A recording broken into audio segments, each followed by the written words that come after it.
저는 이 시간 맹인 거지 바디메오의 헌신이라는 제목으로 은혜의 말씀을 나누기를 원합니다. 여러분, 한 인생이 지상에서의 삶을 마무리하고 육신과 영혼이 분리되면 돌아가셨다고 말합니다. 그런데 돌아갔다는 말은 본래 자기가 어느 곳으로 왔던 곳으로 갔다라는 의미도 된다고 해석을 하는데요. 혹은 꼭 왔던 곳이 아닐지라도 자기가 좋아하는 어느 곳으로 갈 때도 돌아왔다고 그렇게 말하기도 하지요. 그래서 저는 여러분들에게 한번 질문 드리고 싶습니다. 여러분, 돌아갈 수 있습니까? 소중함을 깨달은 사람, 좋은 것을 깨달은 사람은 돌아갈 수 있어요. 돌아갈 수 있어요. 고향으로 돌아갈 수 있습니다. 혹은 과거에 머물렀던 어느 일터로 돌아가기도 합니다. 혹은 과거에 가보지는 않았지만 정말 행복하고 복된 곳이다, 축복의 자리다라고 여기는 곳으로 찾아갈 수 있습니다. 그런 면에서 오늘 이 바디메오는 우리에게 많은 것들을 생각하게 만들어줍니다. 그래서 우리가 살아갈 때 사람들의 마음에 가장 평안하고 포근한 곳이 가정이잖아요. 여러분, 집에 가셨는데 넥타이 매고, 집에 퇴근해가지고는 넥타이 매고 이렇게 외출복 입고 그냥 계시면은 자기 집에서 그렇게 할 때 이유가 있겠죠. 금방 손님이 오신다든가 아니면 빨리 나가야 된다든가 그러면 이해가 되지만, 정상적으로 퇴근을 했다고 한다면 들어오자마자 다 옷을 편하게 바꿔 입지 않습니까? 왜 그렇습니까? 가정의 쉼터의 그 안락함을 누리기 위해서인 줄로 믿습니다. 그런데 여러분, 미국에서 장관을 했던 사람이 하나 있었는데요. 가정으로 돌아간 사람이 있어요. 이 사람은 좋은 대학 그리고 아주 유능한 책 저자예요. 그래서 부유한 노예라는 책을 썼대요. 로버트 라이시라고 하는 사람인데, 이 사람의 직업은 클린턴 행정부 시절 노동부 장관이었는데 이분이 갑자기 노동부 장관을 사임했어요. 그리고 왜 그러냐고 물어보니까 가족과 더 많은 시간을 함께하기 위해 장관직을 사임하겠다. 그리고는 가족의 품으로 돌아갔다는 거예요.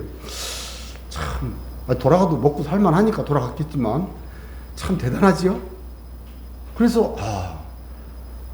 그래서 이런 일들이 왜 가능할까요?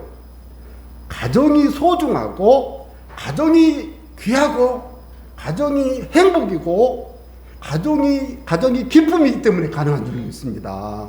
그래서 어떤 사람은 집에만 가면 회복되고 치유되고 편해지고 즐거워지고 기뻐지고 행복해진단 말이죠.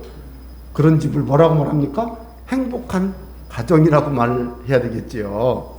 여러분, 이처럼 우리의 삶에 어떤 면에서는 본질적인 것처럼 중요한 것이 있다는 거죠. 그 대표적인 곳이 어디냐? 가정인 줄로 믿습니다.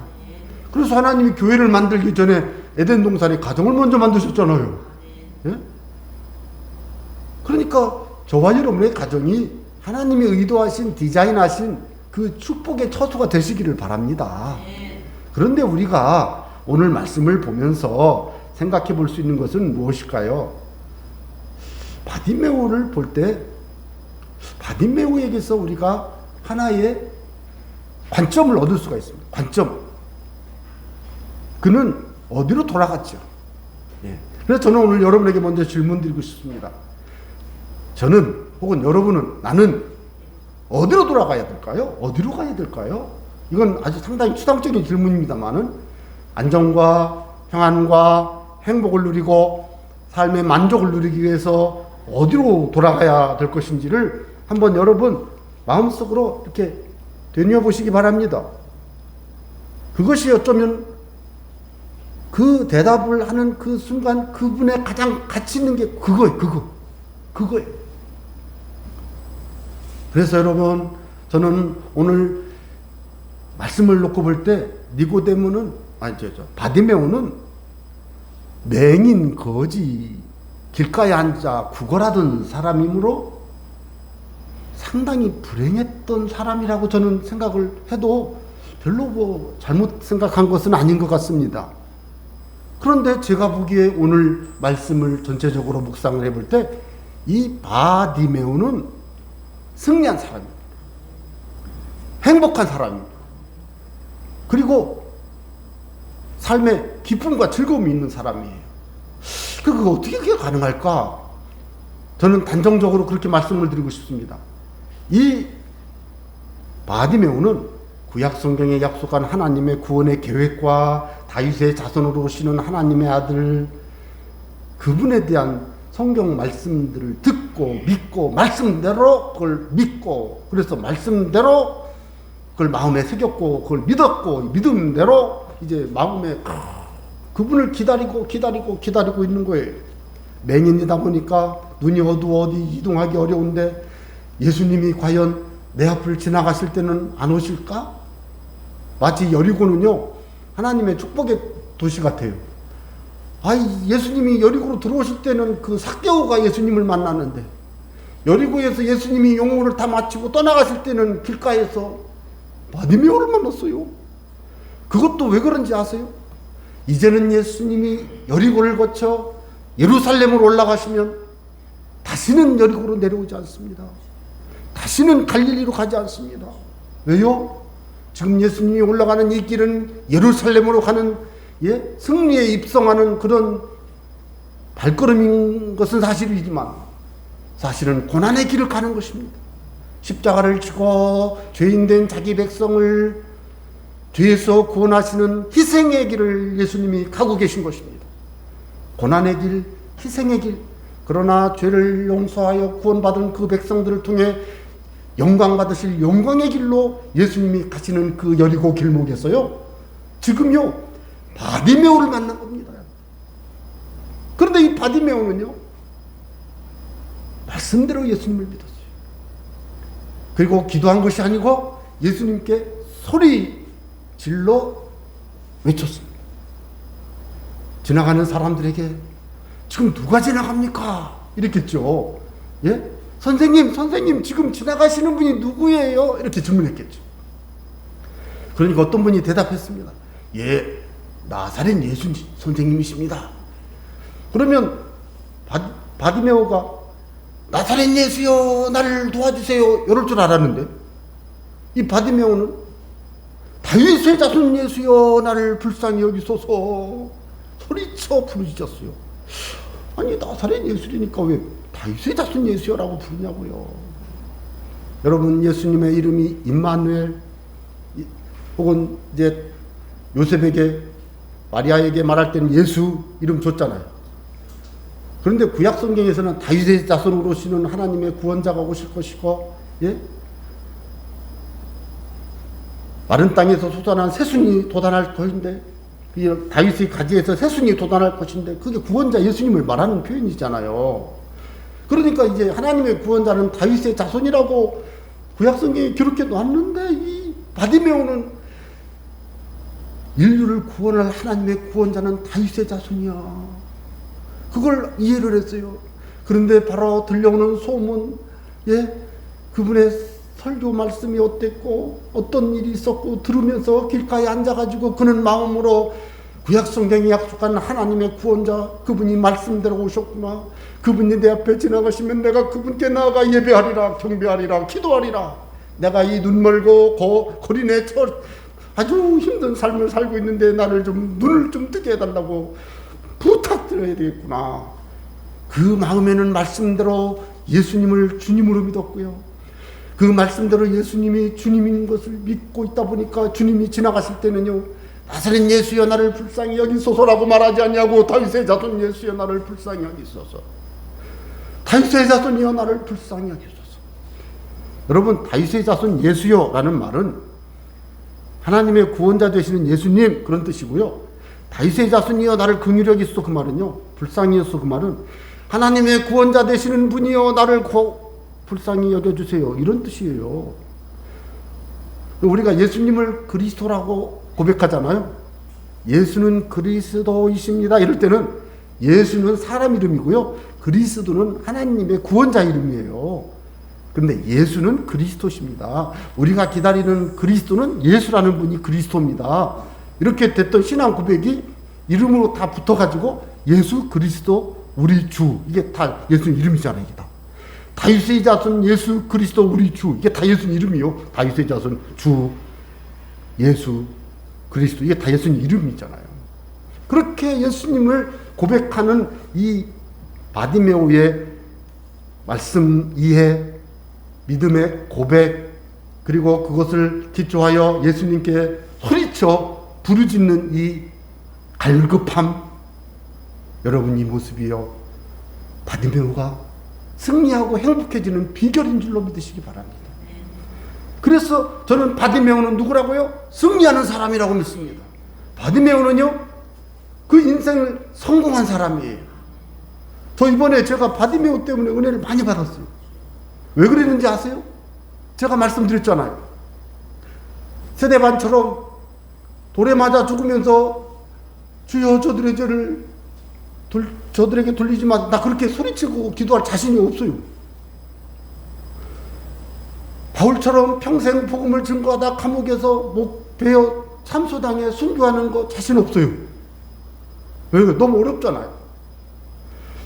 그런데 최소한 저와 여러분 맹인 거지 아니잖아요. 그죠?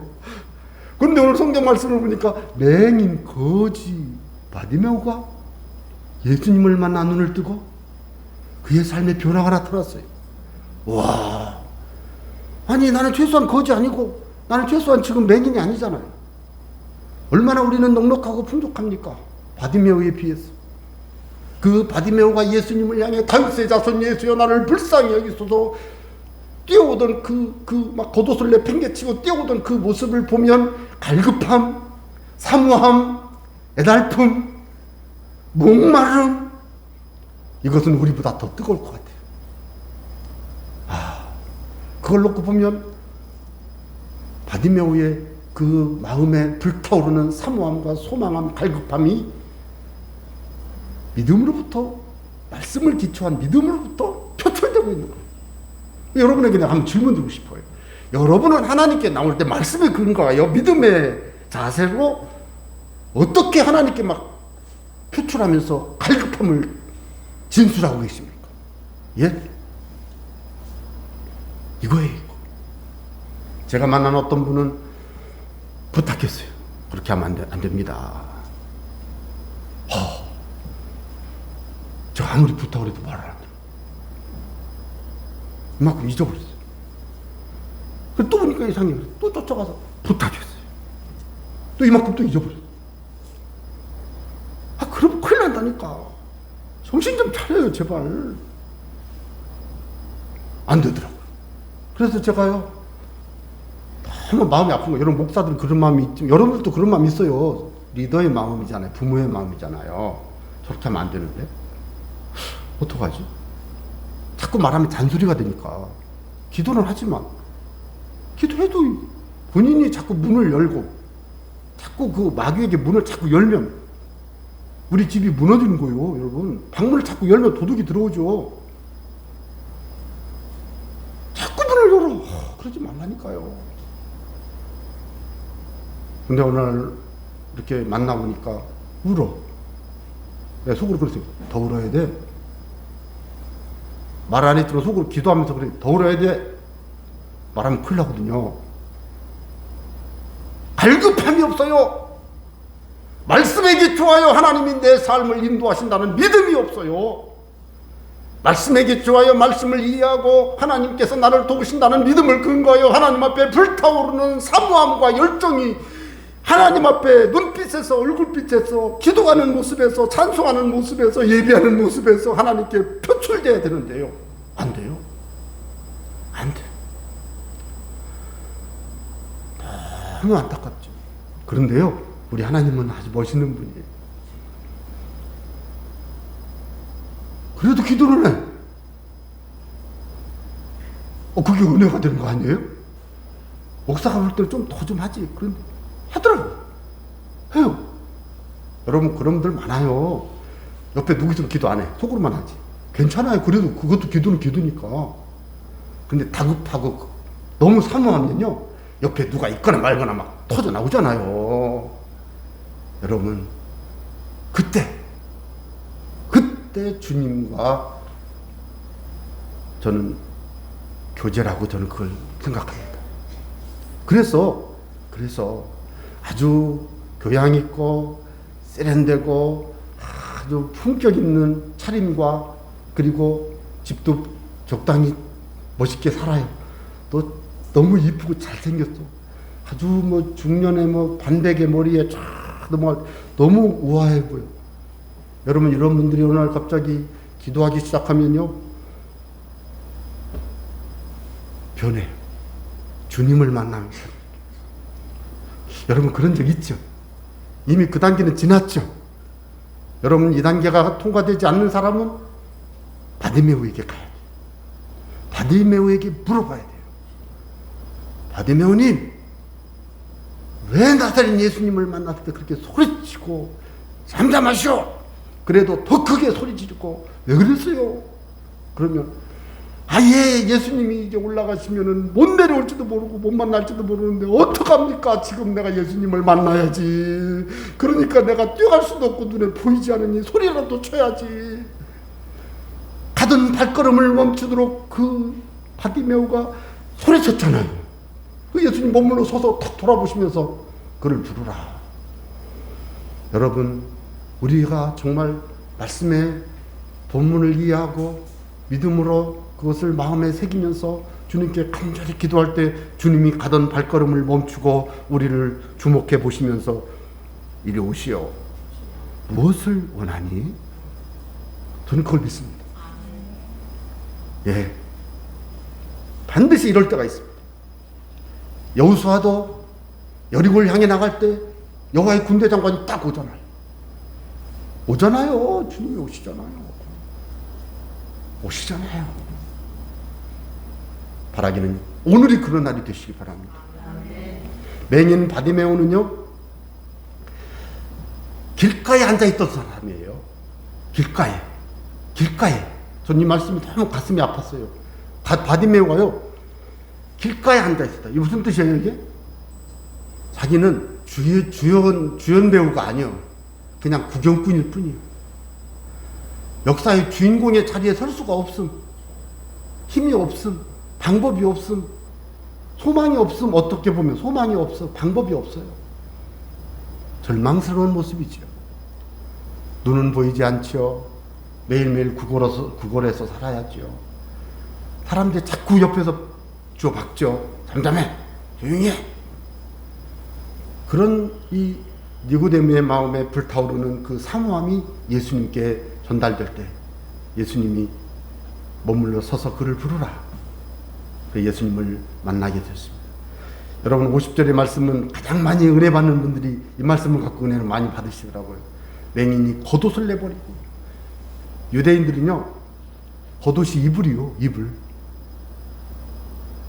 잘 때 겉옷 덮고 자요. 그러니까 어떤 사람, 너 나한테 빚진 거 있지? 그 겉옷 내놔. 그러면 밤중에 이스라엘이 이제 거기도 사막지대지만 춥잖아요. 싸늘하다고. 그러면 이불을 덮어야 되는데 없어, 뺏겼어. 그러면은 자면서 그 아무개가 내 이불을 뺏어가가지고 아구 쳐 그 XX 이래버리면은 이게 저주가 되는 거잖아요. 그러니까 돌려주라고 그러잖아요. 겉옷이 그렇게 중요해요. 제사 먹는 기로. 그런데 이 바디메오가 이걸 내버리고 뛰어서 넘어지면 어쩌려고 일어나 예수님께 확. 이것은 전심하여 죽게 나오는 모습입니다. 예수님이 참, 나는 이 본문 이 51절도 읽으면서 마음에 많이 내가 생각했어요. 아, 우리 예수님 왜 이러시냐고요. 아니 보세요, 지금 거지에다가 눈도 안 보여도 이러는데 물어볼 게 뭐 있어. 그냥 한 방에 다 해주면 되지. 그런데 예수님 뭐라고 하셨어요? 뭐 해줄까? 여러분, 이거 의미가 있는 거예요. 뭐 해줄까? 빵만 하나 주세요. 이러면 빵 하나 먹고 마는 거예요. 나 지금 배고파요. 빵만 하나, 그럼 빵 하나 먹고 마는 거예요. 그런데 보게 해주세요. 여러분, 주님을 만날 때 우리가 어떤 자세로 주님을 만나야 하는가? 분명한 기도 제목을 가지고. 자, 여기에서 보면 이 바디메오는 예수님을 누구로 봤습니까? 첫째, 구원하시는 주님. 두 번째, 치유하시는 주님. 맞죠?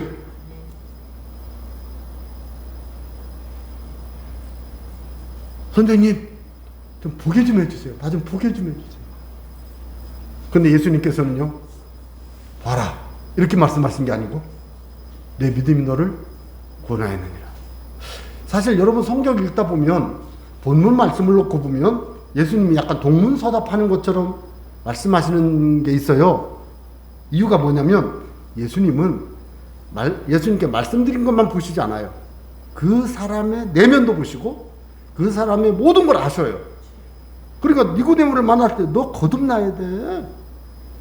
그래 버리잖아요. 부자 청년을 만날 때 율법을 지켜. 그럼 영생 얻지. 다 지켰는데요. 야, 너 다 팔아. 팔고 나눠주고 와. 왜 그랬을까요? 그 부자 청년 관리는 돈도 많고 출세했고 잘 나가는데 마음에 종교적 의식이 아주 교만에 찌들어 있어요. 그래서 예수님이 딱 보니까 얘는 나보다 돈을 좀 좋아해. 알고 다 팔아. 다 팔고 가난한 자들 다 주고 와. 이 말이 마치 부자는 죄인 것처럼 해석하면 안 돼요, 여러분. 그 사람이 그런 사람이라는 걸 주님이 아시고 그렇게 말씀하신 거예요. 그러니까 여러분 지금 예수님이 이 바디메오에게 내 믿음이 너를 구원했느니라. 와, 세상에. 바디메오는 지금 믿음으로 나가는 건 사실이지만 눈을 뜨고 싶어 갔는데 주님께서는 영혼의 구원까지 주셨다. 물론 어떤 해석에는 이 구원이라는 말은 질병 치유라고 해석하는 책도 있어요. 그렇지만 저는 다윗의 자손 예수여 라는 말은 신앙의 고백이고 그 신앙의 고백에 근거하여 구원을 선포하셨다라고 해석한 그쪽 학자들의 말을 저는 받아들였습니다. 그래서 영혼의 구원, 두 번째 질병의 치유, 이것이 바디메오에게 임한 축복이고 변화입니다. 그래서 저는 바디메오에게서 모범을 하나 봤어요. 뭐예요? 말씀대로. 또 뭐예요? 믿음대로. 또 뭐예요? 기도대로. 물론 바디메오가 막 무릎 꿇고 기도한 건 아니지만 예수님께 가서 말씀드렸다는 의미에서는 기도잖아요. 기도대로 됐잖아요. 뿐만 아니라 구원도 받았잖아요. 그래서 바디메오는 뭐라고요? 승리한 사람인 줄로 믿습니다. 행복한 사람인 줄로 믿습니다. 그런 의미에서 이 바디메오는 우리의 모범입니다. 그런 의미에서 저는 여러분 바디메오의 또 다른 한 면을 나누기를 원합니다.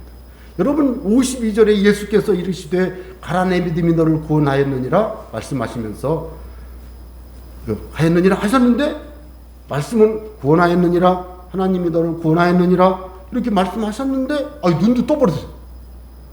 그러면 어떻게 해야 돼요? 할렐루야 엄마 나 눈 떴어. 그 집에 가야 되거든요. 근데 엄마가 없는지 아내가 없는가? 아내도 없는지 얼마나 기쁜 일이에요. 눈을 떴는데. 이 바디메오가 뭘 했나요? 자기의 소원이 이루어졌습니다. 자기의 소망의 기도가 응답됐습니다. 인생의 가장 큰 축복을 받은 거예요. 절망에서 소망과 행복을 맛본 거예요. 그럴 때 얼마나 기쁘고 좋아요. 그런데 이 바디메오가 무엇을 했습니까, 여러분? 예수를 길에서 어떻게 했습니까? 따르니라. 예수를 길에서 따르니라. 저 오늘 이 말씀 하려고. 여러분, 기도 응답됐다고 끝난 거 아니에요. 내가 소원하고 바라는 거 무엇인가 이루어졌다고요. 내 인생이 행복 다 충만해진 게 아니에요. 또 다른 하나님의 비밀의 길이 있어요. 바디메오는 그게 뭐였어요? 예수님을 길에서 따라갔어요. 제가 한번 질문 드릴까요? 지금 예수님은 여리고에서 어디로 올라가고 있습니까? 예루살렘. 예루살렘에 왜 가십니까? 십자가에 못 박혀 돌아가셔요. 예수님은 이제 십자가에 못 박혀 죽임당하고 장사 지낸 바 될 겁니다. 예수님이 다 말씀했어요. 예수님의 제자들도 울적하면서 따라가는 거예요, 지금. 그런데 그 예수님과 동행하는 제자들이 틈에 방금 전에 눈 뜬 바디메오가 예수님과 함께 따라갔어요. 길가에 앉아 구걸하던 거지 맹인 바디메오가 예수님의 그 구원의 길, 십자가의 길, 고난과 희생의 길에 동참하고 있습니다. 주님이 가는 그 발걸음을 따라 바디메오가 예수님과 동행하고 있는 거예요. 이걸 뭐라 그래요? 제자의 삶입니다. 저는 이 말씀이 우리 교우 여러분들에게 더 은혜가 된다고 저는 믿습니다. 왜 그런지 아세요? 뭐 제자가 되는 게 막 다 십자가에 못 박혀 죽어야 되고 뭐 그냥 선교사로 나가서 막 그냥 평생을 막 해외에서 막 살아야 되고 이런 정도로 헌신을 막 생각하는 분들은 예수님 믿는 게 너무 힘들고 기도하다 안 해. 왜요? 기도해서 은혜 받으면 내가 주님을 위해 살아야 되니까 적당히 기도하고 적당히 이렇게 적당히 손을 지켜요. 과연 그게 글쎄 모르겠어요. 나도 잘 모르겠어요. 그거 아닌 것 같아. 제가 보기에. 그러면 안 될 것 같아. 바디메오는 어떻게 했어요? 끝까지 주님과 보여줬죠. 주님에게 따라갔죠. 그래서 저는 그것을 헌신이라고 봅니다. 여러분, 헌신이 뭐라고 생각하십니까, 여러분? 헌신. 왜 헌신해야 된다고 생각하십니까? 잠깐 이 그림 한번 보십시오. 괴산 칠성댐에 가면 산마기길이라는 데가 있어요. 거기에 이게 산 위에요. 논이 하나 있어요. 논이.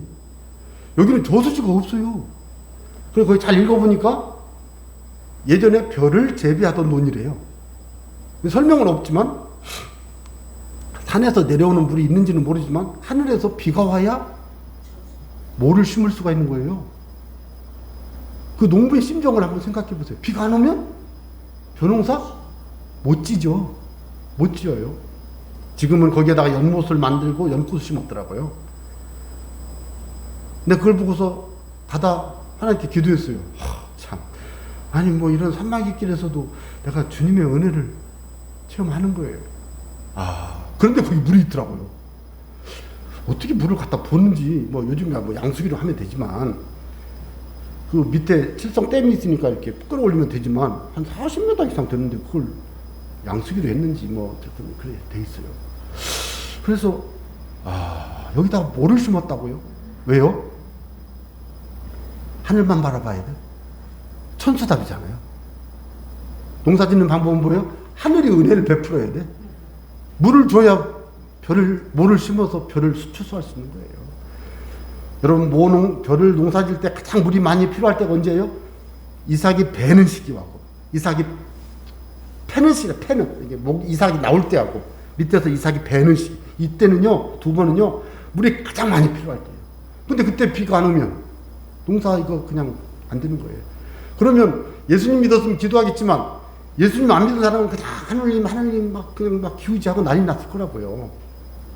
그때 그들의 마음 속에 뭐가 있습니까? 의지함, 기다림, 그죠? 중요한 것은 이 바디메오가 예수님을 그렇게 만나서 승리한 거예요. 바라긴 여러분, 때로는 우리의 삶이 이처럼 천수답 같은 산 중턱에 있는 논과 같은 형편일 수도 있어요. 주님이 주시면 됩니다. 주님이 복을 주시면 열리고 주님이 역사하시면 됩니다. 그래서 주님께 바라보고 바디메오처럼 가야 되는 거예요. 이게 말씀대로, 믿음대로, 기도대로 살아서 승리하는 삶이에요. 자, 여러분, 우리 공부를 하다 보면 우리 교리 공부를 하다 보면 인간론이라는 게 인간론에서 보면 사람을 어떻게 설명하고 있는지 아세요? 사람은 혼자 살 수 없대요. 아담도 혼자 살면 안 된다고 아내를 지어줬잖아요. 혼자 살 수 없어. 같이 살아. 함께 살아야 돼. 함께 살아야 돼. 그런데 하나님은 아담과 하와를 에덴 동산에 살게 해놓고 당신도 와서 같이 살았어. 하나님은 그저 우리 사람들하고 같이 살고 싶어. 함께 살고 싶었어. 그래서 에덴 동산을 만들었잖아요. 그리고 하나님이 아담과 하와를 잘 돌봤어요. 왜? 하나님이 지었고 하나님이 축복했으니까 그들은 누구에게 속했어요? 하나님께 속했어요. 그러니까 그 사람들은 어떻게 행복해요? 하나님께 의존해야 돼. 하나님이 명령한 대로 살고 하나님의 방식대로 살아야 돼요. 하나님이 말씀하신 대로 순종하고 살면 행복해. 근데 그게 안 됐지만, 그런데 하나님이 우리 사람에게 의존하며 살도록 한 것을 만드셨을 뿐만 아니라 또 한 가지는 독립된 인격체로 살게 만들었어요.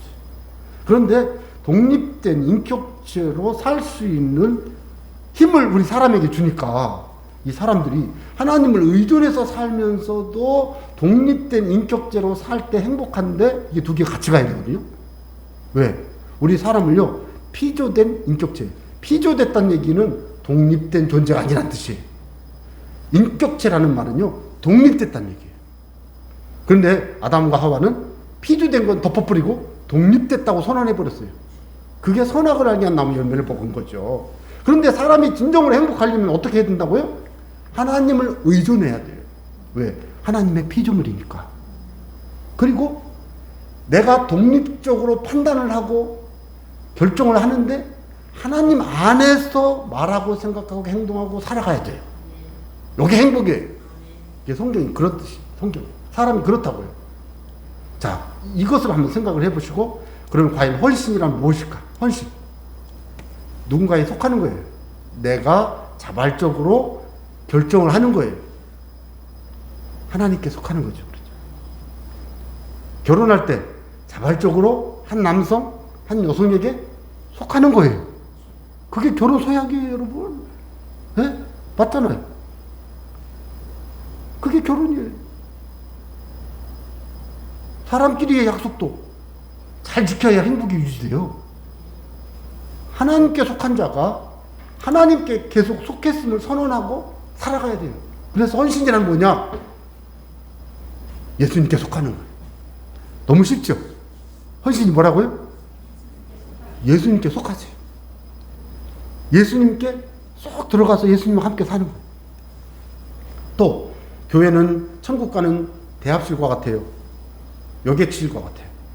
그래서 교회에 속하는 거예요. 요형교회든 무형교회든 교회에 속하는 거예요. 그리고 교회의 머리가 되신 예수님께 자꾸 맡기는 거예요. 이렇게 자꾸 맡기는 거예요. 예수님, 내 돈 좀 보게 해주세요. 맡겼잖아요. 예수님, 나 좀 도와주세요. 맡겼잖아요. 의탁하는 거예요. 이게 헌신이라니까요. 어떤 분들은 헌신을 이해할 때 다르게 하더라고요. 이것도 저는 헌신이라고 생각해요. 독립된 삶을 살아가는데 자발적으로 예수님과 동행하는 거, 이게 헌신이에요. 이거 중요합니다. 내가 예수님 편에 서서 예수님을 택하는 거예요. 물론 예수님이 나를 먼저 택했지만 나도 예수님 편에 서서 예수님의 입장에서 말하고 생각하고 행동하고 살아가는 것이 헌신이에요. 어렵지 않죠? 어렵습니까? 자, 여러분 출애굽기 32장에 보면 아론이 금송아지를 만들어 놓고 거기 막 우상 숭배할 때 모세가 하나님 편에 있는 자들은 다 나오고 레위인이 쫙 오잖아요. 칼을 쳐라, 죽여라. 어우, 막 죽이잖아요. 왜? 우상 숭배하면 다 죽어야 되는데 그 정도 죽고 살아남은 게 다행이죠. 그럴 때 하나님의 편에 선 자들은 나오라고 레위인이 쫙 오잖아요. 이게 헌신이에요. 내가 믿음의 자리에 설 것인가 불신의 자리에 설 것인가. 믿음의 자리로 가는 게 헌신이에요. 비나스는 시몬 족장이 이방 여인 데리고 들어와서 이스라엘 진 장막에서 음행할 때 창을 들고 들어와서 확 찔러버리잖아요. 여러분, 그게 너무 잔인하죠.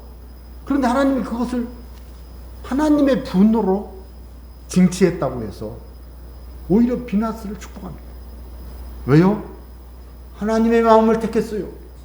하나님의 의로움을 찾았어요. 하나님의 거룩함을 찾았어요. 이게 하나님께 헌신하는 거예요. 다시 말씀드릴까요? 예배하는 게 헌신입니다. 성경 읽는 거 헌신입니다. 기도하는 거 헌신입니다. 여러분. 전도하는 거, 예수 이름으로 하는 거 다 이게 헌신이에요. 어떤 분은 그래요. 왜 예수님께 헌신해야 되는가? 여러 가지 이유가 있죠. 창조자, 뭐 구원자, 그거 말고 저는 감성적으로 접근해 볼 때 예수님이 그걸 바래요. 우리가 예수님께 가서 예수님이 우리 네 맘대로 해, 네 맘대로 해. 그렇지만 내 말 좀 잘 듣고 잘 생각해서 내가 너한테 말한 대로 좀 해줘라 제발 좀. 그러면서도 말은 뭐라 그래? 네 맘대로 해, 네 맘대로 해. 여러분 요즘 청년들에게 네 맘대로 해, 네 맘대로 해. 그러면 엄마 아빠 말 안 듣고 지 맘대로 확 하는 애 있죠. 그 아이는 불효자라고 그래요. 그런 자를. 신앙생활도 똑같아요. 하나님이 우리에게 자율적 권한을 주셨어요. 그럴 때 네 맘대로 해봐. 그럼 어떻게 해야 돼요? 하나님의 뜻대로 하는 게 헌신 믿으시기 바랍니다. 이게 예수님이 바라시기 때문에 이게 헌신이에요. 또 가장 행복해. 하나님께 갈 때 가장 행복해.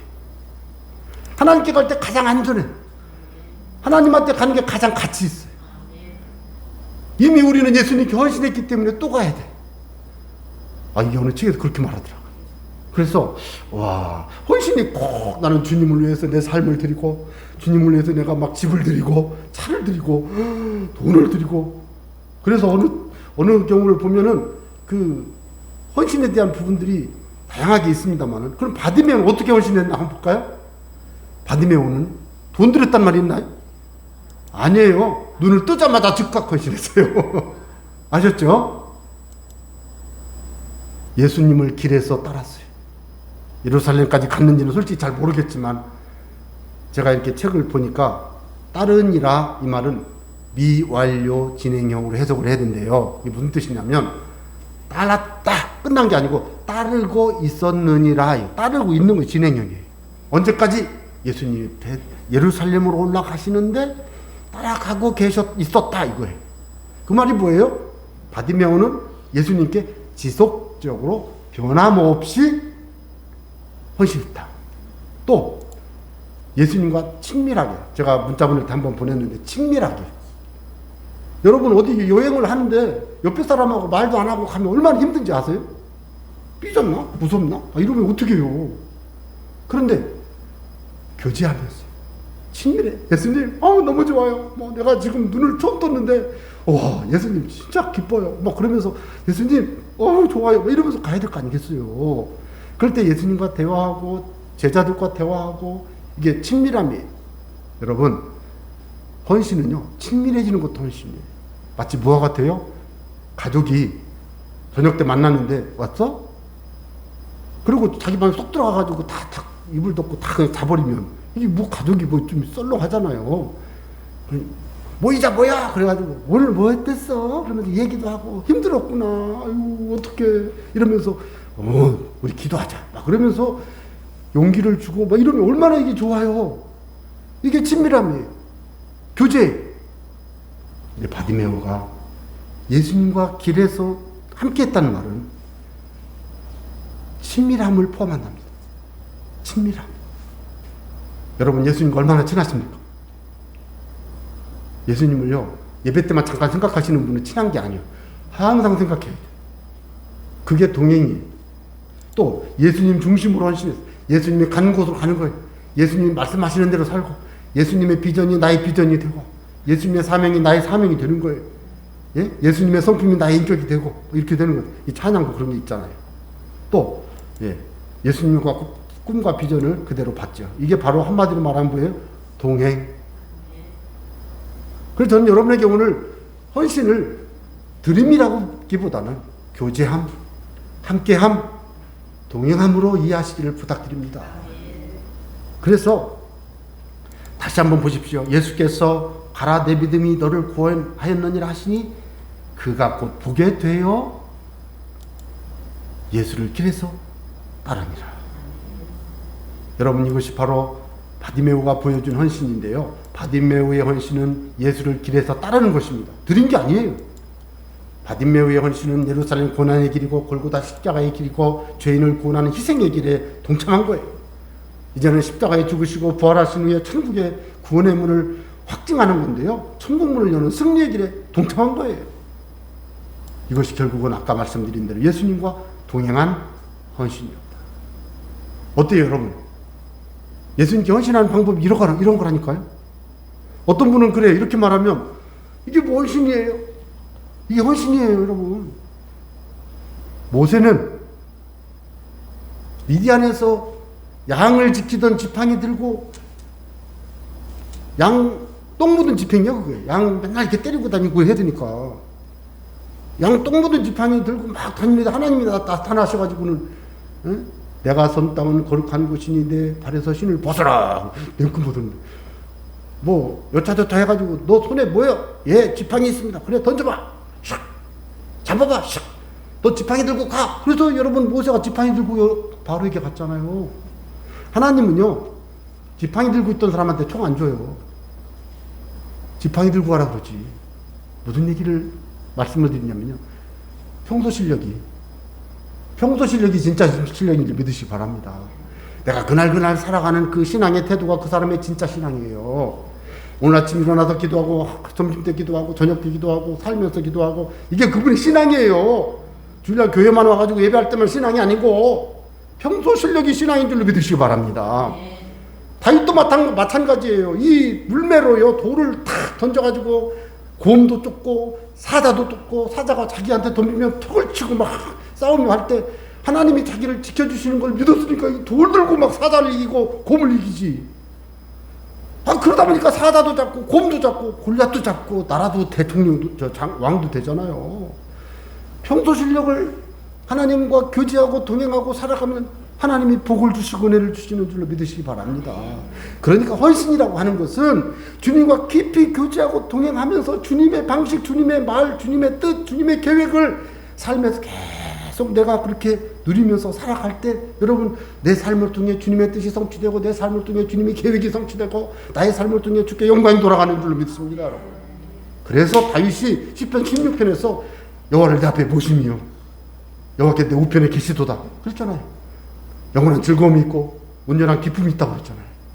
와, 그것같이 헌신한 자의 기쁨에 대해서 설명한 말씀은 제가 성경에서 아직 못 찾았어요. 제가 여러분에게 질문 드립니다. 내가 어떤 헌신을 해야 될 것인가? 오늘 헌신 예배잖아요. 헌금을 좀 많이 할까요?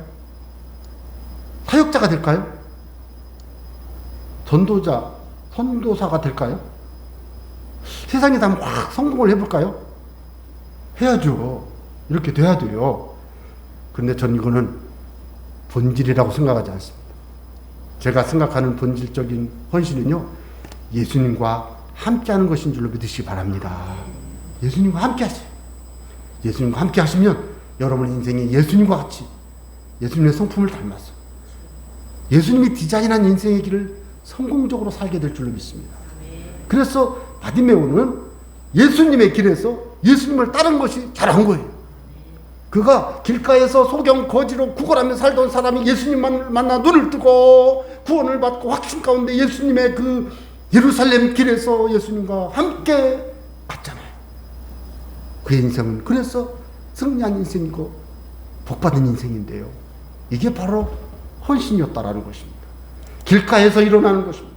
내가 있는 자리에서 그냥 멍하니 앉아있는 그저 어디서 누가 돈을 좀 줄라나 구걸하는 그 거지니까요.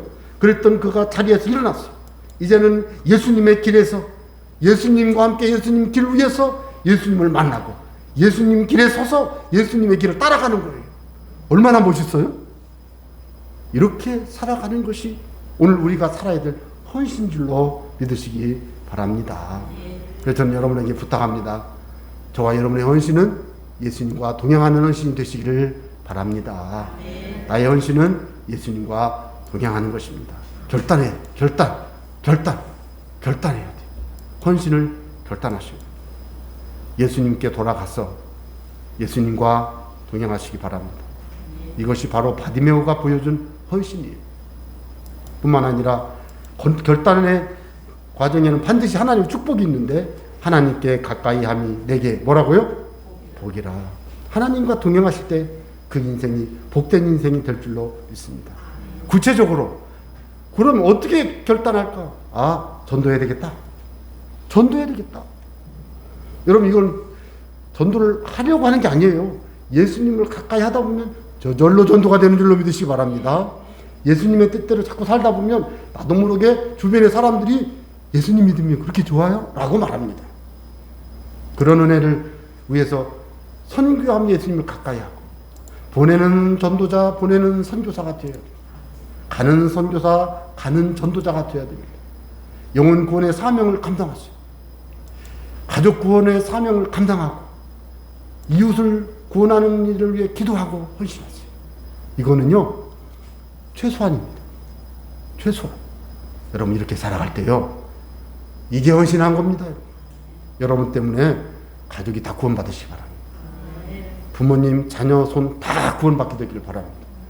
혹은 여러분 때문에 신앙이 미약하고 힘들어하는 사람이 확신 가운데 서서 예수 이름으로 믿음으로 굳게 서서 하나님께 더욱더 굳게 서서 헌신하는 복된 그런 가족, 친지, 이웃들이 벌트같이 일어나는 그런 헌신의 열매가 오늘의 결단으로 일어나게 되기를 주의 이름으로 부탁합니다. 기도하겠습니다.